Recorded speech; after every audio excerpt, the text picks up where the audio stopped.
السلام عليكم ورحمة الله وبركاته. إن الحمد لله نحمده ونستعينه ونستغفره ونعوذ بالله من شرور أنفسنا ومن سيئات أعمالنا. من يهده الله فلا مضل له ومن يضلل فلا هادي له. وأشهد أن لا إله إلا الله وحده لا شريك له وأشهد أن محمدا عبده ورسوله صلى الله تعالى عليه وعلى آله وصحبه وسلم تسليما كثيرا.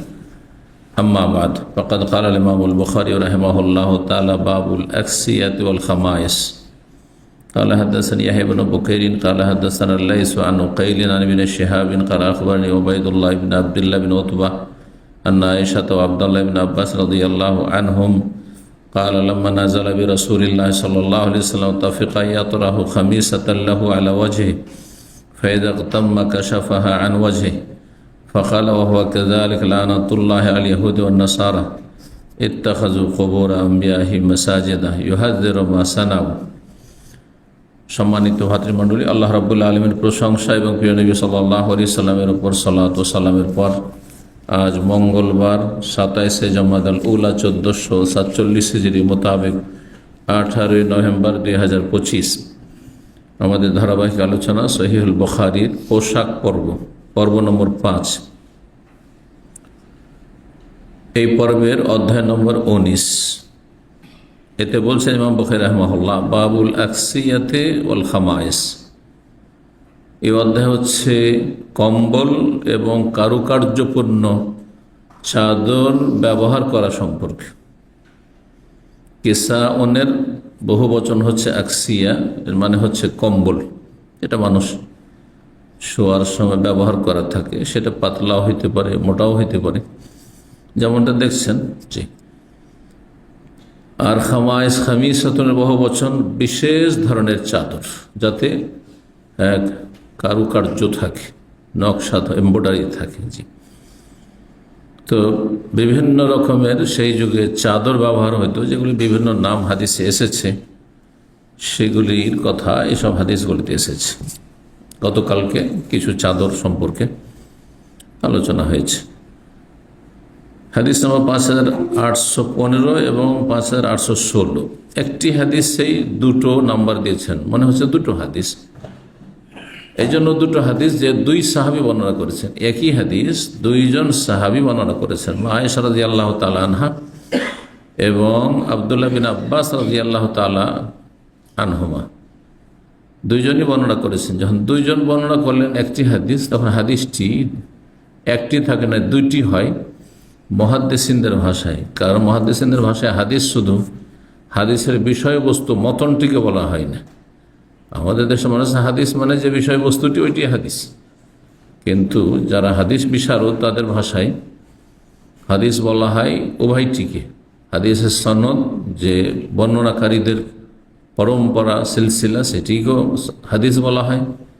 সেটা হাদিসের একটা অংশ, বরং গুরুত্বপূর্ণ একটা অংশ। কারণ সেটাতে যদি কেউ দুর্বল থাকে, কেউ যদি দিনদারিতে কমজোর থাকে, দিনের ক্ষেত্রে বড় ধরনের আপত্তি থাকে, অথবা মিথ্যা কথা বলে, তো হাদিস কখনো জাল হয়ে যাবে, কখনো জয়ীফ হয়ে যাবে, কখনো অত্যন্ত দুর্বল হয়ে যাবে। স্মৃতিশক্তি দুর্বল থাকে, ভুল ভাল বেশি করে, তাহলে হাদিস দুর্বল হয়ে যাবে, পরিত্যক্ত হয়ে যাবে। তো সনদ এবং মতানে দুটো মিলে হাদিস হয়। সনদ এবং মতান দুটোর সমষ্টি নাম হচ্ছে হাদিস। তো এখানে সনদ দুটি রয়েছে, যদি বিষয়বস্তু হচ্ছে একটি। বলছেন এখানে ইমাম ইবনে শিহাব জুহরি রাহিমাহুল্লাহ তাবি, আখবারানি ওবায়দুল্লাহ ইবনে আবদুল্লাহ বিন উতবা, আমাকে জানিয়েছেন এই হাদিস ওবায়দুল্লাহ বিন আবদুল্লাহ বিন উতবা বিন মাসউদ, আব্দুল্লাহ মাসউদের ভাতিজার ছেলে ওবায়দুল্লাহ বিন আবদুল্লাহ বিন উতবা বিন মাসউদ। আর আবদুল্লাহ বিন মাসউদ, আবদুল্লাহ মাসউদ হচ্ছেন উতবা বিন মাসউদ, আবদুল্লাহ মাসউদ। তো উতবার ভাই আবদুল্লাহ বিন মাসউদ, আর উতবার ছেলে আবদুল্লাহ, তার ছেলে ওবায়দুল্লাহ বড় ইমাম এবং ফকিহ ছিলেন মদিনার, তিনি, যার নাম ছিল ওবায়দুল্লাহ। তো ওবায়দুল্লাহ মানে কি? কেউ জিজ্ঞাসা করে আপনাদেরকে, আবদুল্লাহ মানে কি? আল্লাহর বান্দা। ওবায়দুল্লাহ মানে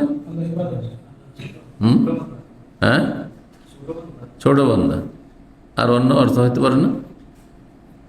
আল্লাহর প্রিয় বান্দা, আল্লাহর, কারণ ছোটকে মানুষ বেশি আদর করে বলে। এই জন্য আব্দের তসগীর ওবাইদ যখন হয়ে যাবে তখন তার মানে হবে প্রিয়রও অর্থ হয়, ছোটর অর্থ হয়। হ্যাঁ, যেমন ইয়া বোনাইয়া, ইবনুন মানে সন্তান, হে বৎস, কিন্তু ইয়া বোনাইয়া হে প্রিয় সন্তান, হে প্রিয় সন্তান। লোকমান হাকিম আলাইহিস সালাতু ওয়াস সালামের ঘটনায় আল্লাহ বর্ণনা করেছে, ইয়া বুনাইয়া আকিমিস সালাহ, ইয়া বুনাইয়া লা তুশরিক বিল্লাহ, ইয়া বুনাইয়া ইন্নাহা ইন তাকুম মিসকাল হাববাতিন মিন খারদাল, ইয়া বুনাইয়া হে প্রিয় বৎস। জি, এরকম ইয়া আবি মানে হে আব্বা, কিন্তু সম্মান প্রদর্শনের জন্য হে সম্মানিত আব্বা, ইয়া আবাতে, ইব্রাহিম আলাইহিস সালাম তার বাবাকে সম্বোধন করে ইয়া আবাতে। জি, তো এই ওবায়দুল্লাহ বিন আবদুল্লাহ বিন মাসউদ, তিনি প্রখ্যাত ফাকিহ মদিনার ইমাম, তিনি বর্ণনা করেছেন মা আয়েশা রাদিয়াল্লাহু তাআলা আনহা এবং আব্দুল্লাহ বিন আব্বাস রাদিয়াল্লাহু তাআলা আনহা থেকে। কাল উভয়ে বলেন, লাম্মা নাযালা বিরাসূলিল্লাহ সাল্লাল্লাহু আলাইহি ওয়াসাল্লাম, যখন রাসূলুল্লাহ সাল্লাল্লাহু আলাইহি ওয়াসাল্লামের মৃত্যুর সময় ঘনিয়ে আসলো, মৃত্যুর অবস্থা নেমে আসলো, মানে এখন মৃত্যু শয্যায় শেষ অবস্থা, নাযালাল মউত আসলে নেমে আসলো, মানে মরণের ফয়সালা নেমে আসলো। তাফিকা ইয়াতরাহু খামিসাতাল্লাহ, তখন নবী সাল্লাল্লাহু আলাইহি ওয়াসাল্লাম তার একটি কম্বল যেটি জড়িয়েছিলেন শুয়ে থাকা অবস্থায়, সেটি তার মুখমণ্ডলে বারবার করে নিচ্ছিলেন টেনে। মানুষ যখন অসুস্থ শুয়ে থাকে তখন ছটপট করে, অস্থিরতা কাজ করে। যারা অসুস্থ হয়েছেন তারা বুঝবেন, অস্থির থাকে, মানে কোনোটাতে আরাম পায় না। একবার এরকম করে, মনে করছে যে এইটিতে আরাম হবে, ওটা তো আরাম হয় না, তখন আরেকবার এরকম করে, নড়াচড়াই হোক, বিভিন্ন দিকে কাথোয়া হোক, অথবা একবার মুখ ঢেকে নেওয়া, একবার মুখ খুলে দেওয়া, একবার উঠে বসা, হ্যাঁ, একবার শুয়ে যাওয়া, অস্থিরতা খুব কাজ করে। যত বেশি অসুস্থতা বাড়বে তত বেশি মানুষ অস্থির হয়ে যায়। আল্লাহ রাব্বুল আমাদেরকে সুস্থ রাখুন, ইমানের অবস্থায় রাখুন, যতদিন আল্লাহ রাব্বুল ইমান ইসলামের রাখুন, সুস্থতার সাথে রাখুন, এবং আল্লাহ হায়াতে তাইয়্যিবা দান করুন। তো রাসূলুল্লাহ সাল্লাল্লাহু আলাইহি ওয়াসাল্লাম অস্থিরতা হয়েছে, কারণ তিনি মানুষের ঊর্ধ্বে নন, মানুষ, তিনি রাসূল, সবচেয়ে উচ্চ মর্যাদা, কিন্তু তিনি তার সাথে মানুষও। মানুষ যেমন অসুস্থ হয়, সুস্থ হয়, হাসিও আসে মানুষের, কখনো কখনো কান্নাও আসে, হ্যাঁ, সুখের মুহূর্ত আসে তো আবার শোকের মুহূর্ত আসে। এই সবগুলি নবী সাল্লাল্লাহু আলাইহি ওয়াসাল্লাম হয়েছে, সবগুলি হয়েছে। মানুষ ক্লান্ত হয়, নবী ক্লান্ত হয়েছেন। মানুষ ব্যথায় ব্যথিত হয়, তিনি ব্যথিত হয়েছেন। হ্যাঁ, মানুষ সে যা কিছু, মানুষের নিদ্রা আছে, তার নিদ্রা এসেছে, ঘুমিয়েছে। হ্যাঁ, তো তিনি মানুষ ছিলেন। কেউ যদি তিনি নূরের ছিলেন তাহলে কোরআন অস্বীকারী, হ্যাঁ, তার ঈমান চলে যাবে। যে বলবে যে নবী মাটির তৈরি না, মানুষ না, তিনি নূরের তৈরি, ফেরেশতা, তো নবী ফেরেশতা নাকি? ফেরেশতা ক্যাটাগরির একটা ক্যাটাগরি হচ্ছে ফেরেশতা নূরের তৈরি, আর একটা ক্যাটাগরি হচ্ছে আগুনের তৈরি জিন, আর একটা ক্যাটাগরি হচ্ছে মাটির তৈরি। তো তিনটার একটা ফেলেন, যদি বলে নূরের, তাহলে ফেরেশতার মতো তাহলে তো ফেরেশতার মতো হলে ফেরেশতাদের বৈশিষ্ট্য আলাদা। নবী সাল্লাল্লাহু আলাইহি ওয়াসাল্লাম ফেরেশতার বৈশিষ্ট্য ছিল ঠিক। ফেরেশতারা ক্লান্ত হয়, আল্লাহ কোরআনে বলেছে ক্লান্ত হয়, ইউসাব্বিহুনা আল-লাইলা ওয়ান-নাহারা লা ইয়াফতুরুন, রাত দিন ফেরেশতারা আল্লাহর তাসবিহ গুণগান করতে, ইবাদতে নিয়োজিত থাকে, ডিউটিতে লেগে থাকে। লা ইয়াফতুরুন, কখনো ক্লান্ত হয় না। নবী সাল্লাল্লাহু ক্লান্ত হইতেন, ভেঙে পড়তেন, অসুস্থ হইতেন, দেখেন অস্থিরতা কাজ করছে। কোনো ফেরেশতা মারা গেছে নাকি? আল্লাহ যখন পৃথিবী ধ্বংস করবেন তখনকার বিষয় ভিন্ন রয়েছে, যে আল্লাহ ছাড়া কোনো কিছু থাকবে না। হ্যাঁ, তারপরে কিছু কিছু ফেরেশতা থাকবেন না, মারা যাবেন, তারপরে আবার জীবিত হবেন, এগুলো ইখতিলাফি মাসালা। কিন্তু সমস্ত মানুষ এসেছে, চলে গেছে, আম্বিয়া রাসূল এসেছেন, চলে গেছে, মারা গেছে, তাদেরও মওত হয়েছে। তারা মানুষ। সুতরাং আমাদের দেশে একটি কুফরি আকীদা যে নবীর নূরের পয়দা, আর তারও যদি আল্লাহর নূরের পয়দা তো আল্লাহর অংশ। খ্রিস্টানদের মতো সেম সেম কথা। খ্রিস্টানরা বলছে যে ঈসা নবী ইবনু আল্লাহর পুত্র, হ্যাঁ ইবনুল্লাহ, আর এরা বলছে মোহাম্মদ সাল্লাল্লাহু আলাইহি ওয়াসাল্লাম নূরুল্লাহ। যেমন পুত্র বাবার অংশ হয়, বাবার রক্ত মাংস তাদের থাকে, হ্যাঁ বাবার রক্ত মাংস দিয়েই হ্যাঁ সেই নুতফা শুক্রবিন্দু তৈরি হয়েছে আর তার মাধ্যমে ভূমিষ্ঠ হয়েছে, জন্ম নিয়েছে। সুতরাং বাবার অংশ হয় যেমন ছেলে, ঠিক তেমনি নূর যদি আল্লাহর হয় তো আল্লাহ নূর আল্লাহর অংশ। আর যে আল্লাহর অংশ নবীকে বলেছে কাফের, মুসলমান থাকবে না। ভালো করে শুনে রাখেন যে নবী খোদার নূরে নবী পয়দা ইয়কিন করে জানো। ছোটকালের এগুলো গজল ছিল আমাদের, শিরকি সমাজের, বেদাতি সমাজের গজল। অনেক সার না বোঝে আমাদের, হ্যাঁ আমাদের লোকেরা মূর্খরা পড়ে ফেলে, কারণ অধিকাংশ লোক তো গজল বুঝে না, কবিতার অর্থ বুঝে না, কি জন্য পড়ে? সুর সার করে পড়ে, মজা লাগে সেখানে। কোনো জলসা মাহফিলে যেসব হ্যাঁ আপনার পড়া হয়, জাগরণী পড়া হয় অথবা গজল পড়া হয়, অর্থ বুঝেন? 99% লোক অর্থ বুঝেন, শোনেন না। হয়তো ভালো করে চিন্তা করলে, ঠান্ডা হয়ে ভালো করে চিন্তা করলে বুঝবেন, হয়তো অনেকে বুঝবেন, শিক্ষিত আছেন, কিন্তু ওসব করেন না। কি মজা লাগলো, সেটার গলা ভালো, হ্যাঁ কণ্ঠস্বর ভালো, ব্যাস এটাই সব। এরকম সুরসারের ওয়াজ, সুরসারের ওয়াজ থেকে সার হচ্ছে ওই সুর। কোনো কিছু শিখে না আমাদের দেশে, কিছুই শিখে না। এই জন্য জাতি অজ্ঞ তো অজ্ঞ হয়ে আছে, কোনো আকীদা আমলে সংশোধন হয় না। জি, আল্লাহ হেফাজত করুন। তো রাসূলুল্লাহ সাল্লাল্লাহু আলাইহি ওয়াসাল্লাম বারবার করে তার যে কম্বলটি শরীরে জড়িয়েছিলেন সেটি মুখের ওপর নিচ্ছিলেন। ফাইজাক্তাম্মা, তারপরে যখন শ্বাস রুদ্ধ হয়ে আসত, দম বন্ধ হয়ে আস, কারণ আপনি মুখ ঢেকে যদি শুয়ে থাকেন, অনেকের কিন্তু অভ্যাস হয়ে গেছে, অনেকে মুখ না ঢাকলে শুইতে পায় না। আছে আপনাদের মধ্যে কেউ এরকম মুখ ঢেকে শোয়া? মাশাআল্লাহ। এটা উপকারী না অপকারী? হাত উঠাইলো কেন? আর কে মুখ ঢাকা পাটি? এই যে দুটো। আর হ্যাঁ তাহলে নিমিয়ে দিয়ে মুখ ঢেকে শোয়া অপকারী না উপকারী? কে বলবে? এতে ক্ষতি আছে। মুখ ঢেকে শোয়াই ক্ষতি আছে, পায়ে মোজা পরে শোয়াই ক্ষতি আছে। অনেকেই মোজা পরেছেন তো পরেছেন, ঘুমিয়েও বা মোজা, আরে মোজার জায়গায় মোজা পরবেন আপনি, যেখানে সেখানে মোজা পরে থাকবেন আপনি। হ্যাঁ, ব্লাড সার্কুলেশন, রক্ত চলাচলটা একটু ফ্রি করেন আপনি, ফ্রি করেন, তার শরীরটা ফ্রি থাকে। জি, তো যাই হোক, রাসূলুল্লাহ সাল্লাল্লাহু আলাইহি ওয়াসাল্লামের ইকতাম্মা, যখন শ্বাস রুদ্ধ হয়ে আসতো, দম বন্ধ হয়ে আসছে, কাশাফা আন ওয়াজহি, তখন মুখের ওপর থেকে কম্বলটিকে খুলে দিতেন, মানে সরিয়ে দিতেন। ফাকাল ওয়াহ কাযা, এই অবস্থায়, এই রোগের তীব্রতার অস্থিরতাই, তারপরেও তিনি সবচেয়ে গুরুত্বপূর্ণ কাজ বলছেন না, তা হচ্ছে দাওয়া ইলাল্লাহ, দ্বীনের দাওয়াতের কাজ, জাহান্নাম থেকে মানুষকে রক্ষা করা, জান্নাতের রাস্তায় নিয়ে যাওয়া, শিরক থেকে, সবচেয়ে বড় অপরাধ থেকে সতর্ক করা, সবচেয়ে বড় ক্রাইম, অপরাধ থেকে সতর্ক করা, তা হচ্ছে শিরক, কুফর, নাস্তিকতা, মাজার পূজা, মূর্তি পূজা, এটা সবচেয়ে বড় অপরাধ। আর আল্লাহ ছাড়া অন্যের পূজা দুই রকম হয়, একটা দাঁড় করে হয়, একটা শুইয়ে দিয়ে হয়। দাঁড় করে মূর্তি পূজা, হ্যাঁ পত্তলিকদের, আর শুইয়ে দিয়ে হচ্ছে মাজারিদের, এই পীরদের মাজার পূজা, ওরস, বুঝতে পারছেন না? দুটোই কিন্তু আল্লাহ ছাড়া অন্যের পূজা, দুটোই বড় শিরক, দুটোই স্থায়ী মুশরিক, কাফের বানিয়ে স্থায়ী জাহান্নামে বানিয়ে দেয়, আর ইসলামে কোনো অংশ থাকে না বড় শিরক করলে। এই অবস্থাতেই নবী সাল্লাল্লাহু আলাইহি ওয়াসাল্লাম বলছিলেন লানাতুল্লাহি আলাল ইয়াহুদি ওয়ান নাসারা, বারবার করে বলছিলেন কথাটি, সতর্ক সাবধান করার জন্য।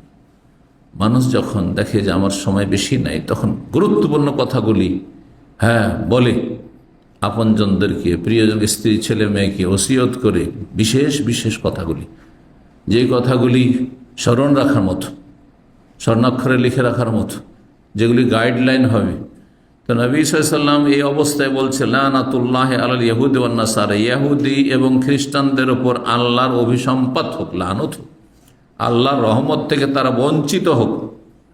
এটি বদদুয়া নবী সাল্লাল্লাহু আলাইহি ওয়াসাল্লামের পক্ষ থেকে একটি ব্যাখ্যা। দ্বিতীয় ব্যাখ্যা হচ্ছে এটি নবী সাল্লাল্লাহু আলাইহি ওয়াসাল্লামের পক্ষ থেকে সংবাদ, দুটো হইতে পারে। এই ধরনের যেসব কথাগুলি রয়েছে দুয়া বা বদদুয়ার ক্ষেত্রে, সেগুলি সংবাদও হইতে পারে, আবার বদদুয়াও হতে পারে। জি, সংবাদ মানে ইহুদি নাসারাদের ওপর আল্লাহর অভিশাপ হয়েছে, এটি সংবাদ হয়ে গেল। অর্থ করলেন তো, যখন এভাবে অর্থ করলেন তখন কি হয়ে গেল, যেন নবী সাল্লাল্লাহু আলাইহি ওয়াসাল্লাম সংবাদ দিচ্ছেন যে তোমরা তো জানো না, কিন্তু ইহুদি নাসারাদের ওপর কি হচ্ছে, আল্লাহর লানত হচ্ছে, খবর দিলেন। এটি জুমলা খবরিয়ে আরবি গ্রামারে। আর যে জুমলা ইনশাইয়া আর একটি আছে, সেটা যদি অর্থ করেন তাহলে হবে লানাতুল্লাহ আল ইয়াহুদি ওয়ান, ইহুদি খ্রিস্টানদের উপর আল্লাহর লানত হোক। এই যে হয়েছে আর না করে হোক, তখন কিন্তু দুয়ার সেন্টেন্স হয়ে গেল, জুমলা দুআইয়া বলে এটাকে, হ্যাঁ, দুয়ার বাক্য হয়ে গেল। তো দুটি অর্থ হইতে পারে। নবী সাল্লাল্লাহু আলাইহি ওয়াসাল্লাম বদদুয়া অভিশাপও দিয়েছেন, কারণ শিরক হচ্ছে সবচেয়ে বড় লানত, অভিশাপের কাজ, সবচেয়ে বড় অপরাধ। আর তৌহিদ হচ্ছে সবচেয়ে বড় ইবাদত, সবচেয়ে গুরুত্বপূর্ণ ইবাদত এবং সর্বপ্রথম ইবাদত। তৌহিদ ছাড়া কোনো আমল কবুল হবে না। লা ইলাহা ইল্লাল্লাহ, তৌহিদ যদি ঠিক না থাকে, শিরক মুক্ত জীবন না থাকে, তো সামান্য কোনো আমল কবুল হবে না। পাহাড়ের সমান আমল কবুল হবে না, দুনিয়া ভর্তি আমল কবুল হবে না, ফরজ কবুল হবে না, নফল কবুল হবে। লাইন আশরাকতা লায়াহবাতান্না, শিরক করে সমস্ত আমল বরবাদ। কেন ইহুদি খ্রিস্টানদের উপর লানত হয়েছে? হ্যাঁ, জাতি হিসাবে না তাদের অপকর্মের কারণে? অপরাধের কারণে। কারণ আল্লাহ, হ্যাঁ, কোনো জাতি দেখে আল্লাহ রাব্বুল আলামিন ফয়সালা করেন না। কোনো ব্যক্তির, হ্যাঁ, সুরত দেখে, রূপ চেহারা দেখে, হ্যাঁ, অথবা কোনো দুনিয়ার কোনো বৈশিষ্ট্য দেখে আল্লাহ ফয়সালা করেন না। ওয়ালাকি আনজুরু ইলা কুলুবিকুম আমা, তোমাদের অন্তরে তৌহিদ আছে কিনা, অন্তর শিরক মুক্ত আছে কিনা, তোমাদের আমলগুলি শিরক মুক্ত, কুফরি মুক্ত কিনা, এর ভিত্তিতে। যেহেতু এই জাতিগুলি এক সময় নবীর উম্মত ছিল, মুসা আলাইহিস সালামের উম্মত ছিল ইহুদিরা, কিন্তু ধর্মকে বিকৃত করেছে। ঈসা আলাইহিস সালামের উম্মত ছিল খ্রিস্টানরা, কিন্তু হ্যাঁ, আম্বিয়া রসুলগণের নিয়ে আসা নির্ভেজাল দ্বীনকে, ধর্মকে তারা বিকৃত করেছে, কাটছাঁট করে দিয়েছে। আর তৌহিদের জায়গা তাদের শিরকে দখল করেছে। যেমন নবী মুহাম্মদ সাল্লাল্লাহু আলাইহি ওয়াসাল্লামের নিয়ে আসা দ্বীনকে মাজার পূজারীরা, পীর পূজারীরা, বেদাতপন্থীরা বিকৃত করে দিয়েছে।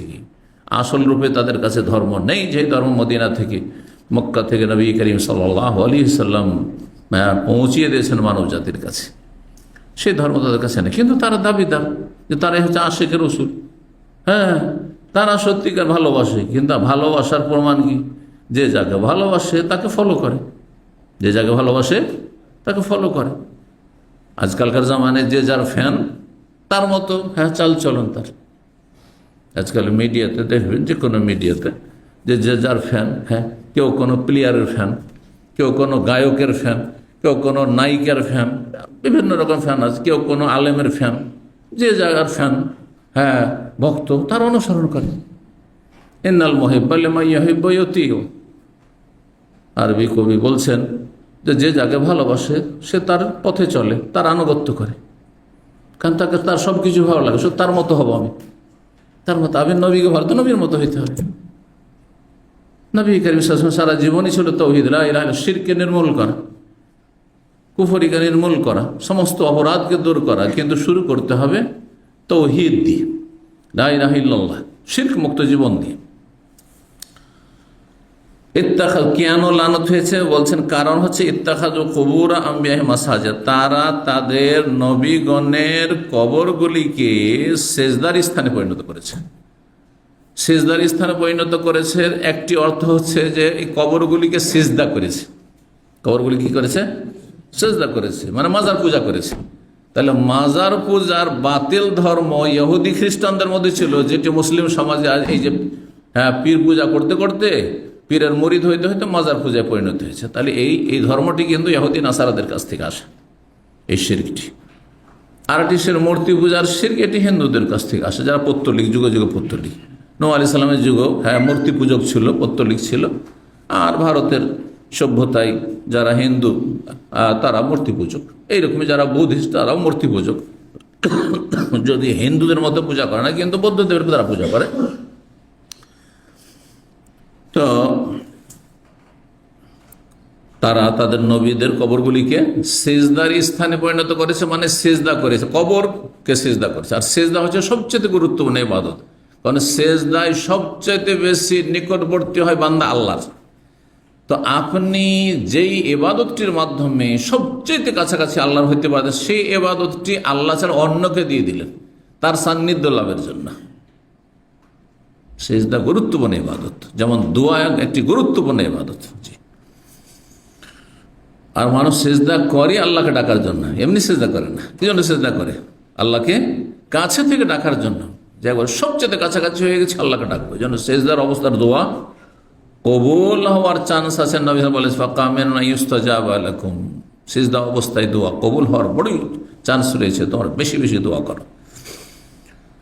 আর একটি অর্থ হচ্ছে যে তারা তাদের নবীদের কবরগুলির ওপর তারা মসজিদ নির্মাণ করেছে, আর তাতে তারা ইবাদত বন্দি করত। যখনই মসজিদ বানিয়ে নেবেন কবরকে ভিতরে, মসজিদের ভিতরে, তখন সেটা শিরকের আস্থানে পরিণত হবে ধীরে ধীরে। কারণ অনেক অজ্ঞ মুসলমান আছে আজকালকার জামানায়, যেমন দেখছেন যে যখন মসজিদে কবর আছে তো নিশ্চয়ই তিনি আল্লাহর ওলি হবেন। এটা চোর ডাকাত কেউ যদি, একজন কাফের নাস্তিক কেউ যদি, একজন লম্পটকে বেনামাজিকেও যদি মসজিদে দাফন করে দেওয়া যায়, 25-50 বছর জানবেন যে লোকটি বেনামাজি বেদিন ছিল, কিন্তু 100 বছর 150 বছর পরে যখন আপনাদের আমাদের ছেলেরাও চলে যাবে দুনিয়া থেকে, আমরাও চলে যাব, তখন তো তাদের কাছে কোনো জ্ঞান নেই। তখন ভাববে যে নিশ্চয় আল্লাহর ওলি হবে, নাহলে মসজিদে কেন কবর? ঠিক কিনা? জি, এইভাবে শিরক শুরু হয়েছে, এইভাবে মাজার পূজা শুরু হয়েছে। তারপরে যখন পাকা কবর, তো যেমন তেমন না, পাকা কবর মানে আল্লাহর ওলি শুয়ে আছে না নেই?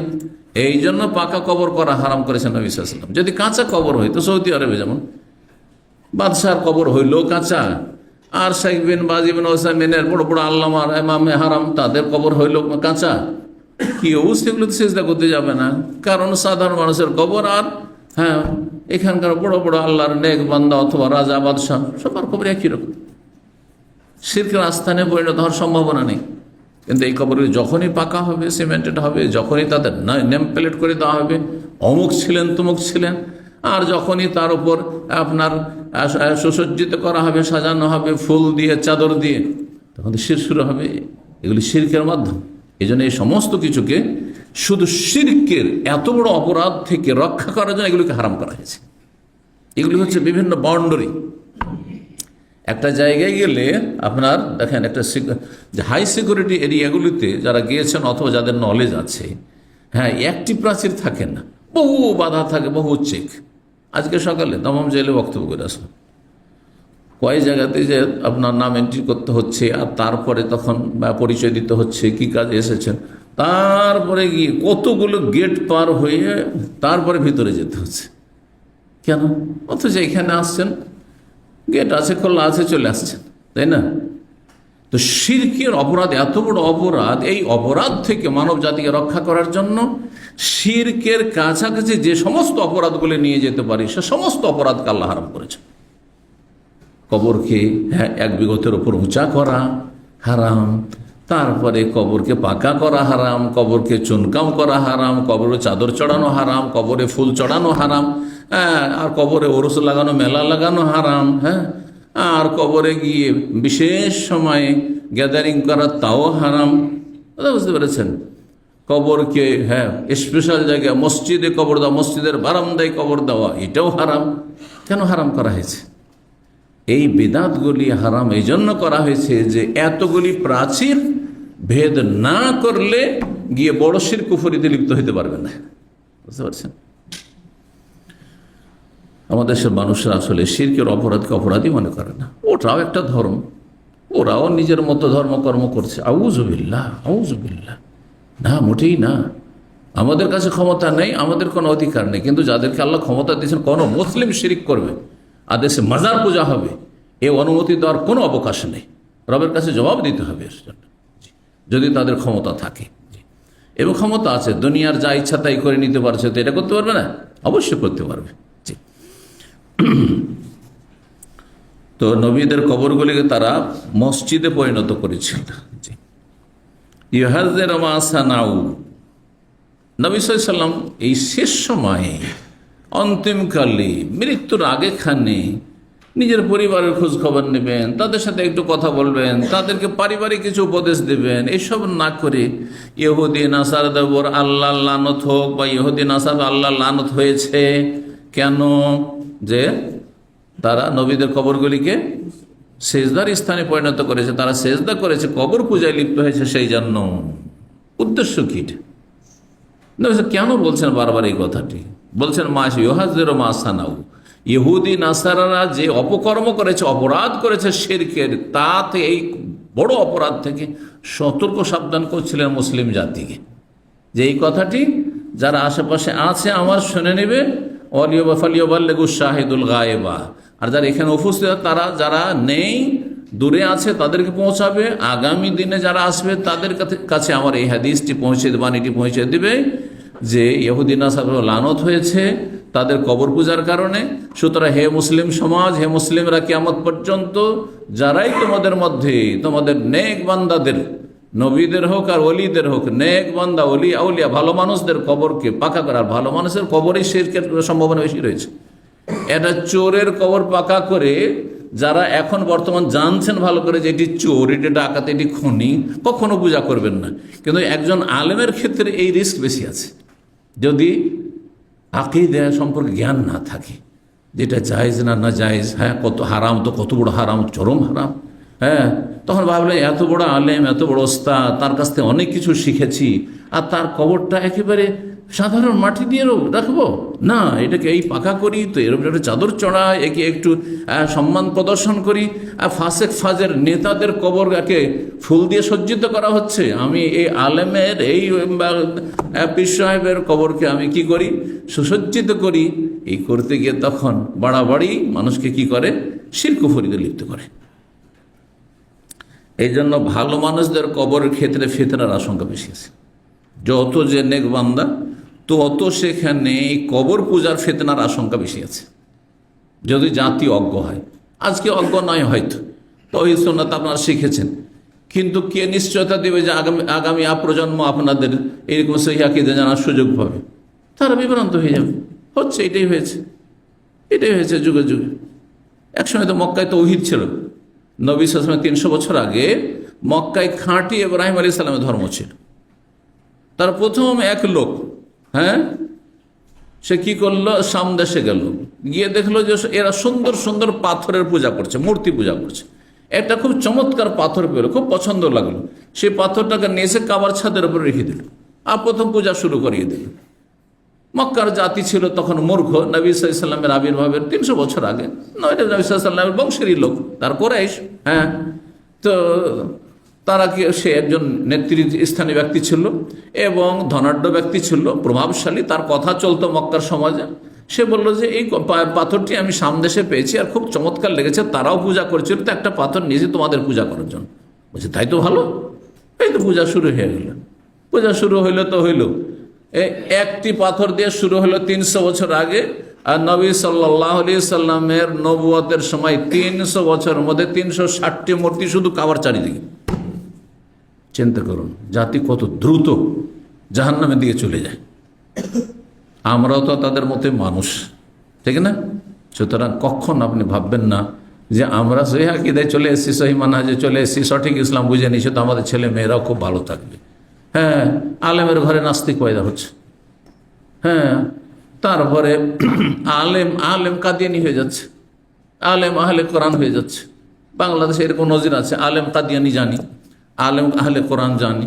এর একসময় আলেম ছিল, কিন্তু জালেম হয়ে গেছে, সবচেয়ে বড় জালেম, কাফের মুশরিক হয়ে গেছে। আল্লাহ হেফাজত করুন।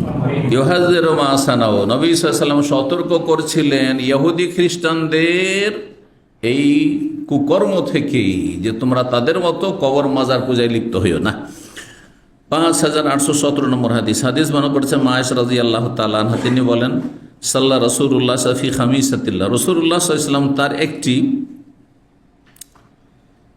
চাদর, যে চাদরটি ছিল নকশি চাদর, কারুকার্যপূর্ণ চাদর, পরিহিত অবস্থায় কি করলেন? সালাত আদায় করলেন।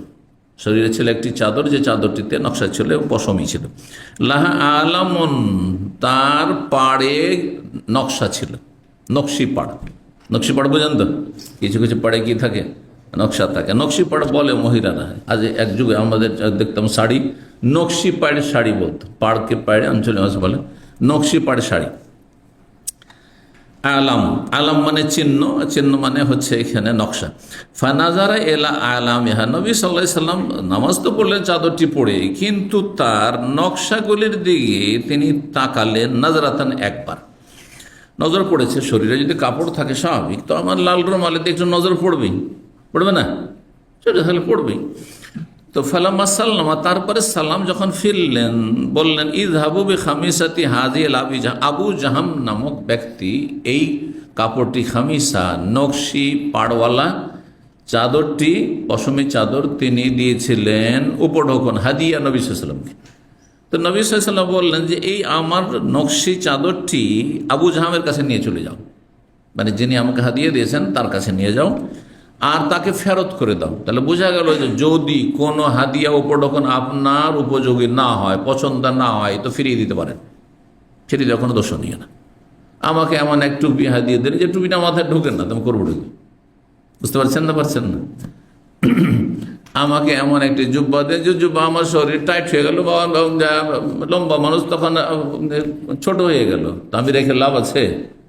নষ্ট হবে। তার চাইতে ভালো তাকে ফিরিয়ে দেন, ভাই অন্য কাউকে আপনি দিয়ে দেন, করা যেতে পারে। এক কথায় শরীয়তের একটি মশলা জেনে নেন যে হাদিয়া যদি আপনার উপযুক্ত না হয় তাহলে ফেরত দিতে পারবেন, কিন্তু কারণটি বলে দেবেন। এইটা নয় যে আপনার হাদিয়া চাই না সেই জন্য ফেরত করছে, তাহলে তো শত্রুতা হয়ে যাবে, ওটা আবার জায়েজ নয়।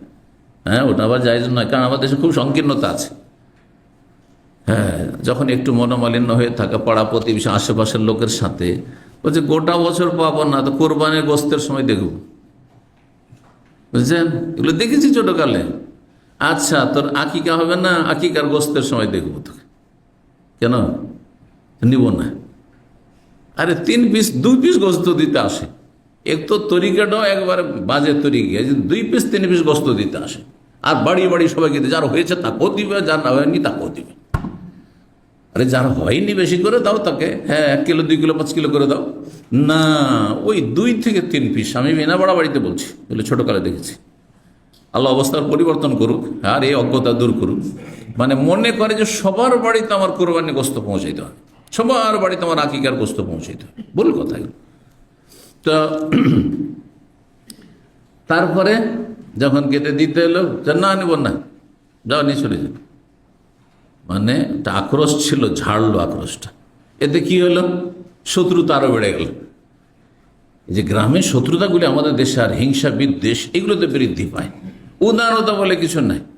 হ্যাঁ, তুই এরকম করেছিস, তোর চাইতে বাড়ি আছি আমি, তোর চাইতে কম আছি, আমি এরকম করবো। এই হলো আমাদের দেশের অধিকাংশ মানুষের সংকীর্ণ মন মানসিকতা। তো হাদিয়া ফিরিয়ে দিলে সম্পর্ক যেন খারাপ না হয়, আপনি বুঝিয়ে দেন যে এটা হচ্ছে না, এই জন্য আপনাকে দিয়ে দিলাম। যদি আপনার কাছে ইচ্ছাতে বড় থাকে, এখন দোকানদার মনে করেন দিচ্ছে, দোকানদার তার কাছে আছে, অনেক আছে, আমার এই জুতাটি ছোট হয়ে যাচ্ছে, জুতাটি আপনি হাদিয়ে দিয়েছেন আপনার দোকান থেকে, তো বড় একটা দিয়ে দেন আপনি, অসুবিধা নেই, কোনো অসুবিধা নেই। তো বলছেন যে এটি নিয়ে চলে যাও, এই চাদরটি আবু জাহামের কাছে। ফাইন্নাহা আল্লাহাতনি আনিফান আন সলাতি, কারণ এটি আমার সলাত থেকে এই সময়ে সলাত অবস্থায় অন্য মনস্ক করে দিয়েছে, মশগুল করে দিয়েছে। কারণ নামাজ পড়াতে যে খুশু সেটা ব্যাহত করছে, কারণ ওইদিকে যাচ্ছে। এই জন্য যেসব বেশি চাকচিক্যময় জায়নামাজ সেগুলিতে সালাত আদায় করা মাকরুহ, অপছন্দনীয়। তো নামাজ পুরো নষ্ট না হলেও নামাজের খুশু নষ্ট হবে। আর নামাজের খুশু যদি ওই দিকেই তাকাইতে থাকেন, এরকম সামনের দিকে, হ্যাঁ কিবলার দিকে, দেয়ালে এত কিছু লেখা আছে আর নকশা রং করা আছে, লাল সবুজ এসব, আমাদের দেশের মসজিদগুলো এরকম থাকে। এতে হয় কি মানুষ ওই দিকেই তাকাচ্ছে, হয়তো এতে নামাজের খুশু নষ্ট হচ্ছে। এরকম মসজিদে সালাত পড়া মাকরুহ, এরকম জায়নামাজে সালাত পড়া মাকরুহ, এরকম পোশাক, যেসব পোশাকে আকর্ষণ আছে আর বারবার ওইদিকে তাকাচ্ছেন, তাহলে তাতে সালাত আদায় করা মাকরুহ। জি। ওয়াতুনিবে আম্বাজানিয়া তাবি জাহাম, আর আমার কাছে আবু জাহামের কাছে যে আম্বাজানি নকশাবিহীন চাদর আছে, সেই নকশাবিহীন চাদর নিয়ে আসো। আম্বাজান একটি এলাকা, সেখানে এই কাপড় তৈরি হতো যাতে কোনো নকশা থাকতো না, সাদা কাপড় অথবা একই রঙের কালো কাপড়, সবুজ নীল কাপড়, যেসব কাপড় আছে এই যে আপনার পরে আছে, এগুলোতে কোনো নকশা নেই। কিন্তু যদি নকশাওয়ালা বেশি আকর্ষণ হয় তাহলে সেটা মানুষকে ব্যস্ত করে দিতে পারে। এইরকমই আমরা একসময় দেখেছি ছাত্র জীবনে, তখন তো অভাব ছিল, এখন তার অভাব নেই, এখন ঘড়ির প্রয়োজন নেই, কিন্তু তখন জীবনে প্রথম যদি ঘড়ি পাই তো নামাজ অবস্থা তো বারবার তাকাইছে। মাদ্রাসার ছাত্র জীবনে ঘড়ি পেয়েছে, বারবার করে তাকাইছে, বারবার ঘড়ি তাকাইছে, নামাজ আপনার নষ্ট করে, নামাজের খুশি নষ্ট করছে। যে কোনো কিছু যদি এরকম কিছু হয় যা দিয়ে তাকাচ্ছেন আপনি, যেটা আপনাকে অন্যমনস্ক করে দিচ্ছে নামাজ থেকে, সেটি অপছন্দনীয়, আপনার সালাতের নেকি কমিয়ে দেবে, দুর্বল করে দেবে।